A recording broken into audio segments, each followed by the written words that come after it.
Thank you, Max.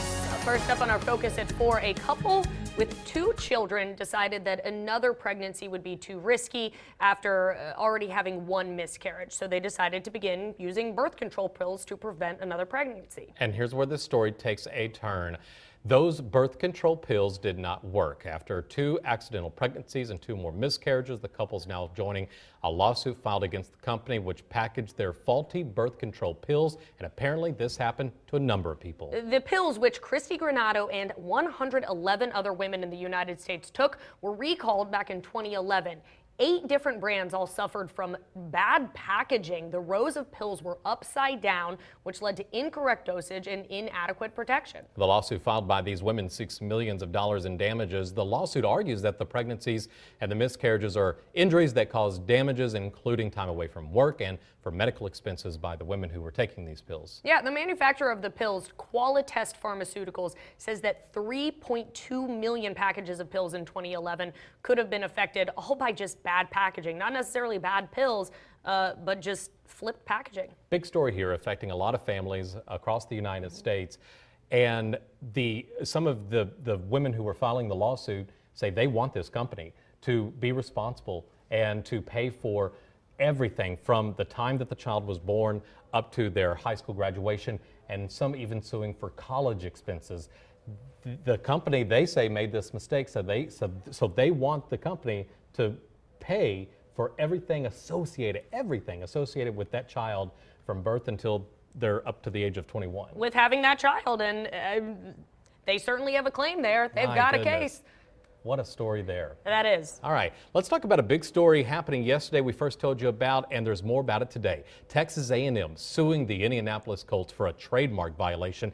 A&M saying that the Colts, the Indianapolis Colts, the NFL team, using the 12th man logo. So A&M decided it was going to sue because the Colts were using it in the marketing and merchandise. So now it's been revealed that more than half of the teams in the NFL have a 12th man blanket for sale on their online stores. So it's not just the Colts. It's not just the Colts. The lawsuit, which was filed in a Houston federal court, claims that the university first contacted the Colts back in 2006, but that the team had been unresponsive to A&M's request to quit using the 12th man term, which was trademarked by the Aggies back in 1990. So since learning of that lawsuit yesterday, we've learned that 19 NFL teams are selling those 12th man blankets online, and among those teams are the Houston Texans. Uh-oh. So hitting a little close to home. Texas A&M said they would make no comment regarding this lawsuit beyond a statement that they released yesterday, citing its policy not to comment regarding pending litigation. So they're not talking right now. Our Steve Fullhart's also reached out to the NFL about all this, and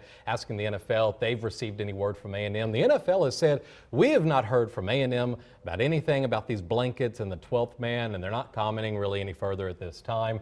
But I love reading the Facebook comments on this story because so many Aggies are really divided about this. Some of them saying, so what's A&M going to do now? You're going to sue every NFL team that's using this? And right. But the others are saying, look, if it's a trademark, and part of having a trademark is that you have to defend it. If you don't defend it, then you end up losing it. Then you don't get the trademark. So if you're not willing to defend it, then it's got to go. So, you know. So it may sound petty, but A&M is doing what it has to do. Right. And it has to defend that trademark in order to keep it. They are protecting that 12th man. Absolutely.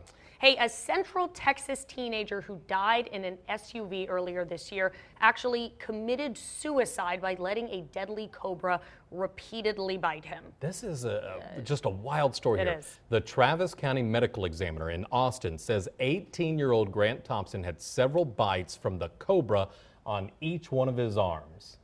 The bites showed no sign that Thompson ever tried to pull away when the snake bit him, and that the bites appeared to be intentional injection sites, which led police to believe that he had intentionally been bitten, that he set this situation up.